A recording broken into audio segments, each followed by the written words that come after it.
அனைவருக்கும் வணக்கம். எந்த காலகட்டத்தில இல்லாத அளவுக்கு நம்ம ரொம்ப ஒரு மோசமான ஒரு சூழல்ல இருக்கோம் குழந்தை வளர்ப்புல. குழந்தைகளுக்கு ஏகப்பட்ட டிஸ்ட்ராக்ஷன் இருக்கு. அவங்க இந்த இதுவும் டிஜிட்டல் உலகத்துல, சோசியல் மீடியால ஏகப்பட்ட பிரச்சனைகள சந்திக்கிறாங்க. ஈஸியா டைவர்ட் ஆயிடுறாங்க. ஒரு வார்த்தை சொல்லுவாங்க, "an ideal mind devil work ஷாப்ன்னு" சொல்லுவாங்க. சும்மா இருக்கிற மனசு பல கெட்ட விஷயங்கள்ல சாத்தான் குடியேறி அவங்கள தப்பான வழிக்கு கொண்டு போகுன்னுவாங்க. அந்த வகையில இன்னைக்கு குழந்தைங்க படிப்பை தாண்டி வேற எந்த ஒரு ஆக்டிவிட்டி இல்ல. ஏதோ ஒரு ஹாபிய நம்ம குழந்தைங்களுக்கு கத்துக் குடுத்துட்டோம்னா, அந்த ஹாபி அவங்கள கொண்டு போயிடும். கெட்ட வழியில போவாத ஒரு நேர்கோட்டுல கொண்டு போகுன்றது தான் என்னோட ஐடியா. அந்த வகையில இந்தியாவோட முதல் ஹாபி திருவிழா வர ஜூன் 19, 20, 21 எக்மோர் மியூசியத்துல காலையில 9:30லேருந்து நைட் 8:30 வரைக்கும் நடக்குது. மிகப்பெரிய அரிய வாய்ப்பு. அதுல பார்த்தீங்கன்னா, ஹாபின்றது கலெக்டபிள்ஸ் மட்டும் இல்ல.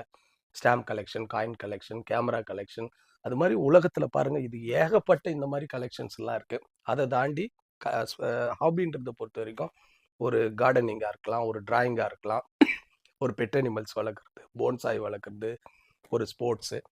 இந்த மாரி ஒரு விஷயத்துல நம்ம குழந்தைங்களுக்கு அத இன்ட்ரோடியூஸ் பண்ணோம்னா, அவங்க கெட்ட வழியில போறது தடுக்கப்படும். செலவில்லாம அவங்க அந்த ஒரு நேர்கோட்டு பயணத்துல பயணிக்கும்போது, அவங்க பேட் ஹேபிட்ஸ் வராது. அதுவே கன்டின்யூ ஆகி ஒரு 20 இயர்ஸ் கிராஸ் பண்ணிட்டாங்கன்னா, அதுதான் அவங்க லைஃப் ஸ்டைல். அதனால நம்ம குழந்தைங்களுக்கு ஏதோ ஒரு ஹாபிய கத்துக் குடுக்கணும். அந்த வகையில இந்தியாவோட முதல் ஹாபி திருவிழா சென்னையில எக்மோர்ல வர 19, 20, 21 நடக்குது. மிகப்பெரிய அரிய வாய்ப்பு. அதுல கலந்துக்கிட்டு நம்ம குழந்தைங்களுக்கு என்ன ஹாபி ஐடியாஸ் இருக்கு, அத பார்த்தா அவங்களுக்கு புடிக்கிற விஷயத்த கத்துக் குடுத்து, அவங்கள நம்ம மோல்டு பண்ணணுன்றது இந்த தருணத்துல காந்தி வேர்ல்ட் ஃபவுண்டேஷன் சார்பா, ஏன்னா இத நான் இனிஷியேட் எடுக்கிறது காந்தி வேர்ல்ட் ஃபவுண்டேஷன். அன்போடு அனைவரையும் வரவேற்கிறேன். நன்றி, வணக்கம்.